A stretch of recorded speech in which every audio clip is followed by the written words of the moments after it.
ගොයන්දට කාරි නෑ මට කියලා සුවපත් වේවා කියලා එහෙම කියා ගන්නව නෙවෙයි.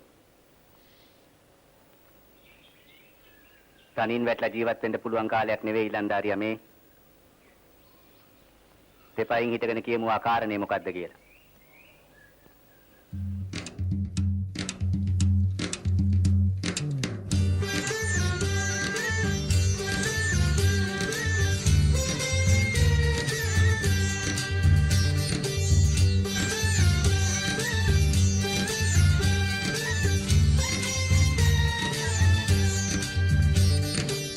බතකා ඉවරයි බලමින් උන්නොත් ටික කලකින් සිංහල හාලේ ඉංග්‍රීසි හරකා උඩරට ඉඩමෙන් පන්නන්නට සැරසෙවුරාලේ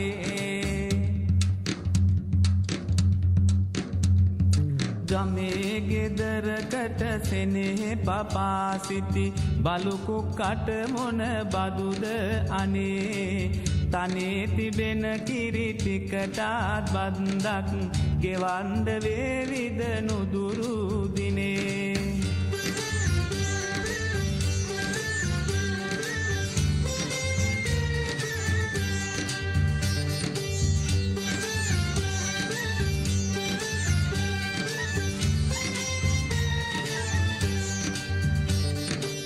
අනේ මගේ ළමයිනේ අඬන විට මොනවද නුඹලට මම දෙන්නේ බනේ සිටින දෙවියෝ අද ඇත්නම් සුන්දව හතරට පලනවානේ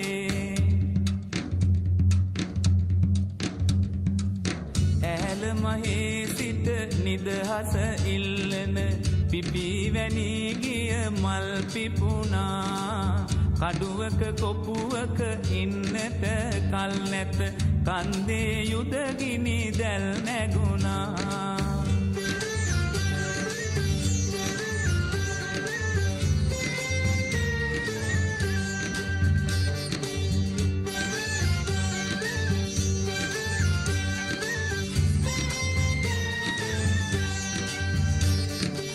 සම්පායන් වී ජාතික ආලෙන් කොස්කොටනා කඩුමුව තියලා අපන්නේ කවදද පර සුද්දන් සිංහල පොළොවේ කැටි ගහලා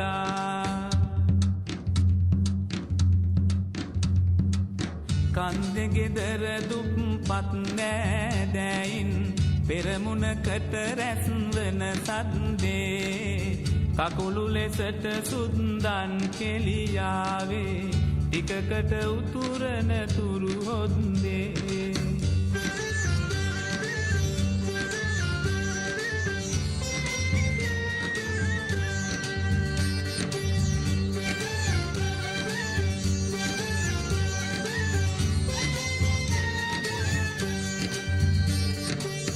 සිංහල දරුවන් උඩවිසි කරලා අමුණයි බයිනෙත්තුවේ ඉබ්බේ පුරන් අප්පු කන්දට වැඩි දෙවියෙක් මාරසෙනග මැද යම යුද්දේ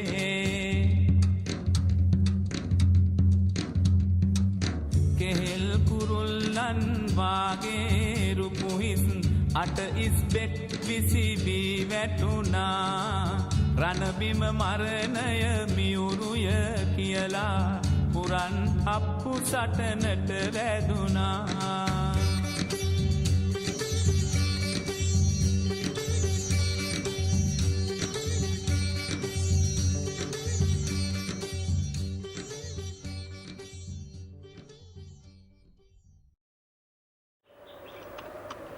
ආණ්ඩුකාරතුමාණන් වහන්සේගෙන් අවසර ලැබෙනවා යුෂ්පදාට කියන්න යමක් තියෙනවා නම් කියන්න. හොඳට කියාපිය. මගේ අම්මා තව මං වගේ දෙන්නෙක් වැදුවා නම් ඔය පරසුද්දෝ එකෙක්වත් මේ ඉසව් ඉතුරු වෙන්නේ නැහැ කියලා.